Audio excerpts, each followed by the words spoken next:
Secondly, that asset health check that we're talking about, and really what we're talking about there is looking across the range of assets that the council has, and actually looking at them and looking at the opportunity costs associated with some of those assets. So is the council receiving a fair return on the value of those assets, and going through belts and braces across that. Better business case disciplines. Now, there's some very good examples of areas in the council where business case disciplines have been rolled out and rolled out successfully. So Auckland Transport in particular have rolled out a stronger business case approach. Also, the old Waterfront Auckland, now Development Auckland, also developed a business case approach in terms of how they think about these things. And if I can talk about, say, for example, Waterfront Auckland's business case approach when they developed it, a critical part of that was how they would actually think about balancing the multiple interests across the waterfront. So the working waterfront, the blue-green waterfront, commercial returns, and environmental sides of things. So their business case approach explicitly recognises how they actually deal with that. So those are two really good examples of where that's working very well in council, and we feel that that's an area that can be further expanded.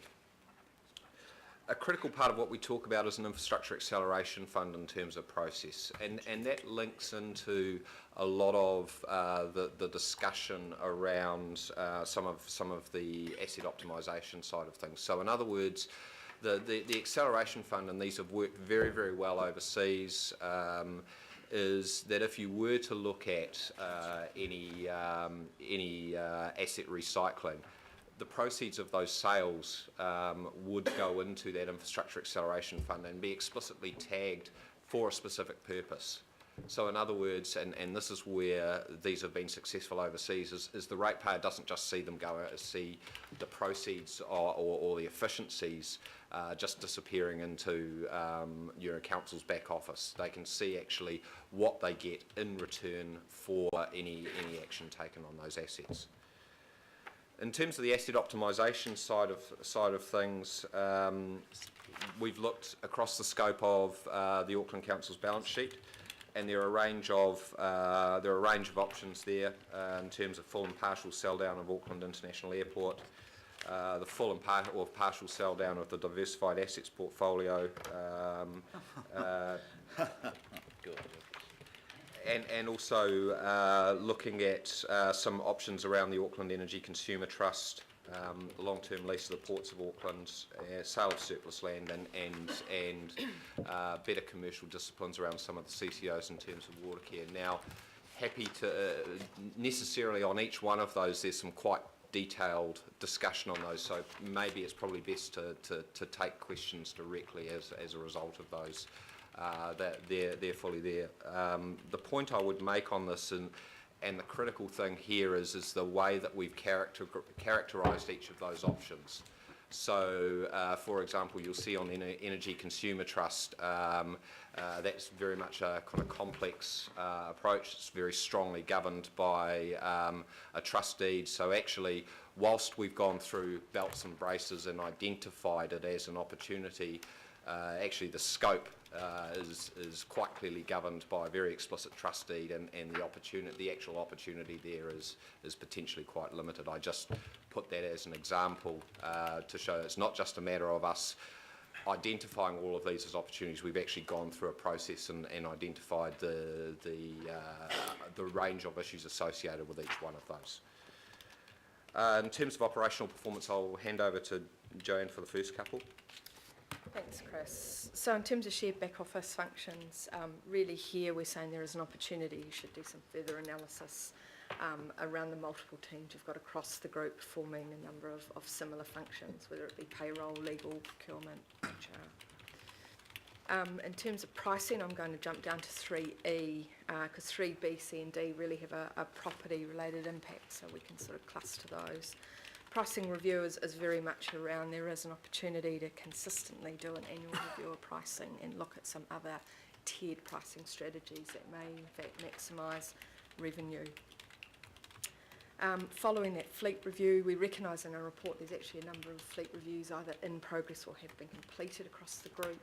The next step is really to leverage the group's power there around how you might manage, maintain, procure fleet and in fact operate fleet across the group. And finally, around CCO and council synergies, again we make the point a number of replicated activities going on across the CCO environment, and to what extent could there be opportunity to consolidate. So I'll jump up to the network analysis side of things. Now, it's critical to look at the council's infrastructure and the services that it provides associated with that infrastructure in the context of a network. There are multiple assets across the Auckland region, and really there's a reflection of there are some areas in the Auckland region that are very, very well served by some of the infrastructure-based services, and some areas of Auckland that aren't well served. So we feel that there's an important first step associated with that network analysis and shared facilities to really understand what Auckland actually wants from some of its infrastructure-based services and the intensity that it wants, and then look at how changes can and should be made, potentially firstly in some of the greenfields areas, so rolling out those policies in terms of the greenfields areas first, or the special housing areas, and then looking at the legacy issues once there is once you know that your policy settings are actually working. So the critical thing with that network analysis side of things is what the council as a whole has inherited has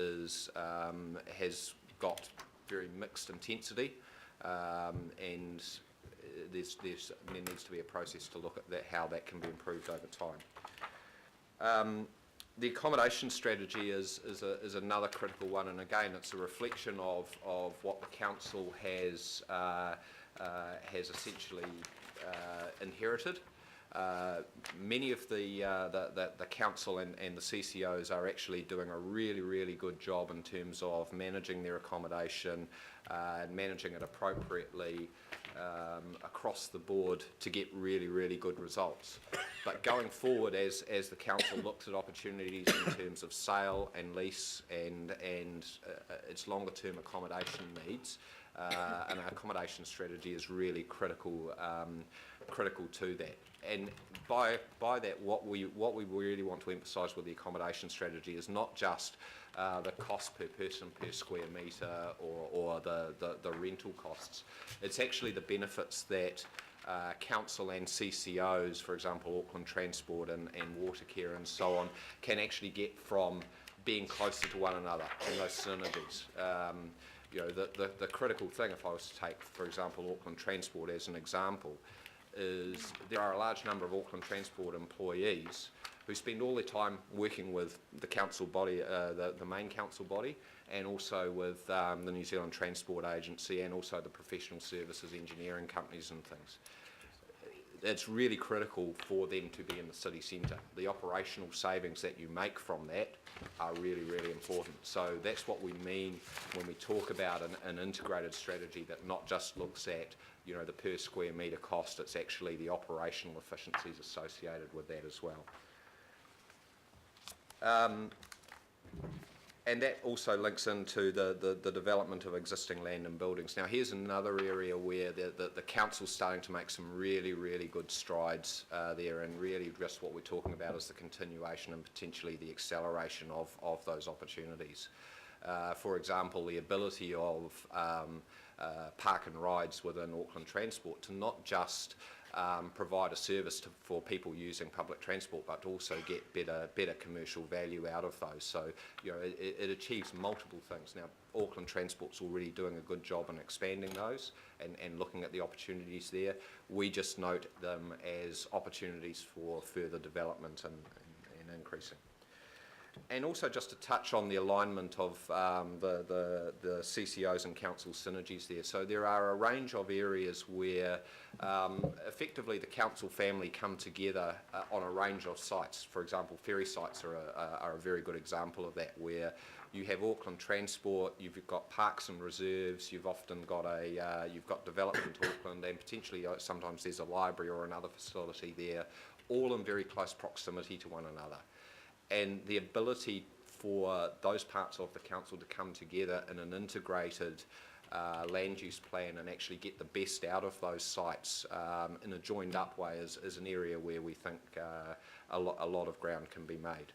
Another good example is the Viaduct Event Centre, where there are 3 parts of council, all with a fundamental interest in that area. They've got very, very different drivers when they look at that site and very different needs, and bringing them together in an integrated way is quite critical. Oh, sorry. So the last part is the new funding tools and finance, and we've identified a range of areas there. Sale and leaseback and self-funding PPPs. Now the point I'd make on both of those is the critical part of this is, can these things deliver better value for money for council than the existing way of procuring? So there's a value for money test there, and that's really what our report talks about, is achieving that value for money approach. And that value for money approach can either be through the financial side or risk transfer, and risk transfer is really, really important in the context of considering those issues. Tax increment financing. Now we did talk quite a bit about that in that last in the council workshop that we had last week. Happy to go through that in a little bit more detail in the Q&A session if needed. And also the alternative sources of funding, which include things such as outsourcing and sponsorship. And there's some good examples in councils overseas where some considerable value's been gained from those approaches. So really, just to close off, I just want to re-emphasise the point that our review represents a scan of the council balance sheets as the first step in the process. What you have here is an initial cut of where some of the opportunities lie. But the important thing is that the taking forward of any one of these issues or these ideas requires a range of actions. And in some cases, those first principles policy discussions is that critical step. So the point I'd emphasise here is that this is very much the start of a process rather than any firm recommendations on what needs to be done. Thank you. And with keeping that in mind, councillors, that's very crucial. This is not a decision making today. This is for receiving something. Questions, and Councillor John Walker. Many years ago, Bill Birch came through the City Council and eliminated all the debt by selling assets. It didn't prove much, because at the moment we're back to square one with debt. What I'm saying is, by selling assets, once you sell them, then there's no more. You can't sell them twice. That's basically what I see you people trying to do, is to give us advice to sell the assets. No, to be fair, Councillor Walker, no one is suggesting. It is open for discussion, which we will have in February when we have a workshop. No one's suggesting we go out there and sell a whole lot of assets.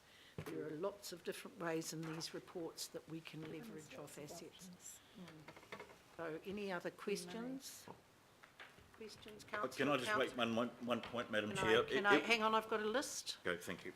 Councillor Quacks. Madam Chair, Darby. I suspect we're going to discuss a lot more yet, and maybe it might be better to wait, because I want to ask some questions around the ports of Auckland. So are we going to get on to that, or should we sort of ask questions around those kind of I think ask assets? the questions, because then we'll hear from Cameron and Partners, and probably want to ask them some questions too. Yeah, well,